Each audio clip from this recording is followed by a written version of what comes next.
একজন মুসলিমের জন্য দৈনন্দিন জীবনে ৫ ওয়াক্ত সালাত আল্লাহ সুবহানাহু ওয়া তাআলা ফরজ করেছেন। এই সালাতের কারণে একজন মানুষ মুসলিম এবং অমুসলিম থাকে। আসসালামু আলাইকুম ওয়া রাহমাতুল্লাহ। আলহামদুলিল্লাহি ওয়াহদা ওয়াসসালাতু ওয়াসসালামু আলা মান লা নাবিয়্যা বা'দা। সম্মানিত দর্শক শ্রোতা, ইউনাইট টিভির পক্ষ থেকে আপনাদেরকে স্বাগতম।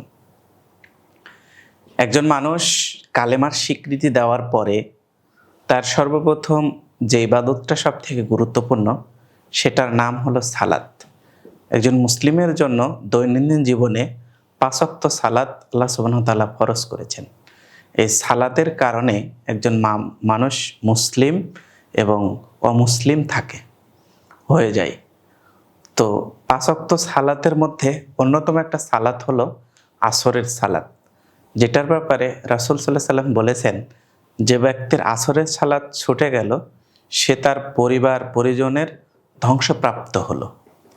তাহলে প্রত্যেক সালাতেরই একটা গুরুত্ব রয়েছে, তেমনিভাবে আসরের সালাতটা আরও বেশি গুরুত্ব রয়েছে। এজন্যই যে মানুষের জন্য আসরের সালাতটা আদায় করা একটু কঠিন হয়ে যায়। বিভিন্ন কাজে দুপুরের সময় হয়, সেজন্য মানুষ বিশ্রামের প্রয়োজন হয়, যার কারণে সালাতের আসরটা ছুটে যেতে পারে।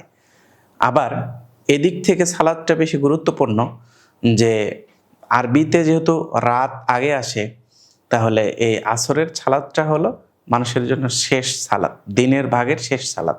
মাগরিবের সালাতের মাধ্যমে আরেকটা দিন পরিবর্তন হয়ে যায়।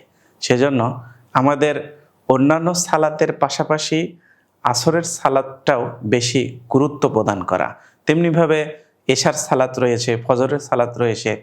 এশার সালাতের ব্যাপারে রাসূল সাল্লাল্লাহু আলাইহি ওয়াসাল্লাম বলছেন, যে ব্যক্তি এশার সালাত জামাতের সাথে আদায় করলো সে যেন অর্ধেক রাত্রি সালাত আদায় করলো। তার মানে অর্ধেক রাত্রি সালাত আদায় করে যত সওয়াব পাওয়া যায়, এশার সালাত জামাতে আদায় করলে তত সওয়াব পাওয়া যায়। আরেকটা হাদিসে রাসূল সাল্লাল্লাহু আলাইহি ওয়াসাল্লাম ফজরের সালাতের ব্যাপারে বলছেন, কেউ যদি ফজরের সালাত জামাতে আদায় করলো তাহলে সে যেন সারা রাত্রি সালাত আদায় করলো। অর্থাৎ সারা রাত সালাত আদায় করে যত সওয়াব পাওয়া যাবে, ফজরের সালাত জামাতে আদায় করার কারণে তার সমপরিমাণ সওয়াব পাওয়া যাবে।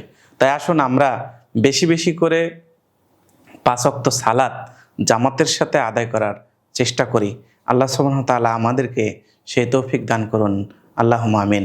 আসসালামু আলাইকুম ওয়া রাহমাতুল্লাহ।